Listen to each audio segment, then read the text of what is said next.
Unë nuk besoj që ka qenë Ukraina. Unë besoj që ka qenë njësi të shërbimeve inteligjente të Ukrainës të ndihmuar nga britanikët dhe nga repartet SAS operative të ushtrisë britanike. Sepse ato kanë në tradit këto lloj sulmesh.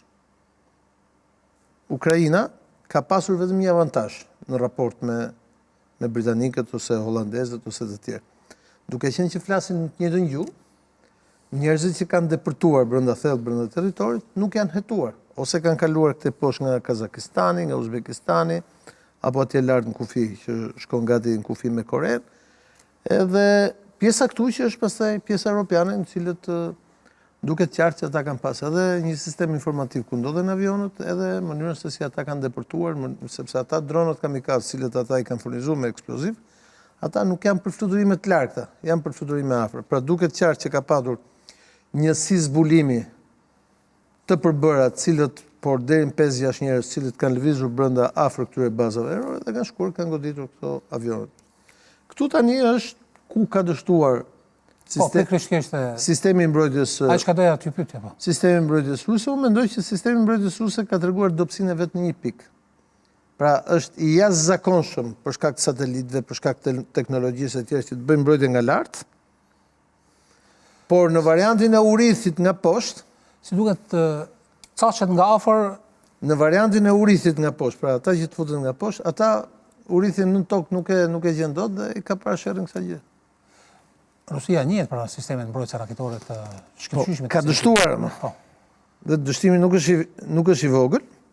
Sigurisht është simbolik, për përsëris edhe një herë, por ka dështuar.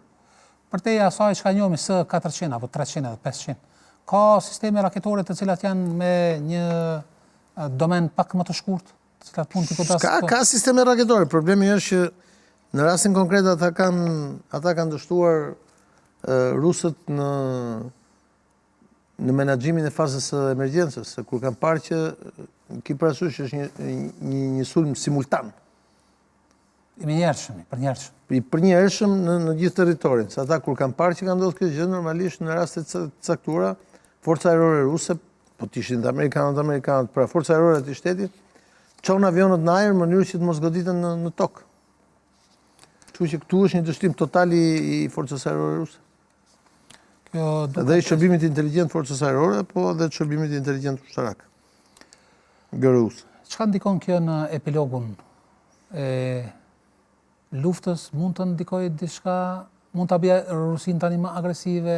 Kjo ndikon vetëm apo ta ul në tavolinë të bisedimeve? Kjo ndikon vetëm që rusët të gjenë sebepin për të mos nënshkruar paqen.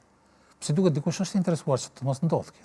Ta kam thënë që në fillim të luftës... Okej, t'ja u themi edhe njerë, mësa shqipuzve tonë. Që rusët janë të interesuar të mbajnë çmimet e lëndëve të para lartë.